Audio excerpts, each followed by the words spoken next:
Yang kita amankan sekarang, mereka ini sebenarnya residipis, yang sudah 2 kali dan yang 3 kali.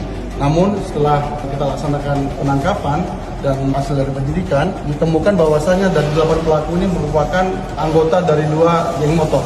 Yaitu yang pertama, geng motor APST, yaitu anak veteran siap tempur. Dan geng motor GBC, yaitu Garapan Berada Sipil. Kami himbau kepada 6 pelaku supaya segera menyerahkan diri. Jika tidak, kami tim gabungan, tim gabungan akan melakukan pengejaran. Jangan salahkan kami kalau kami akan memberikan tindakan tegas dan hukum.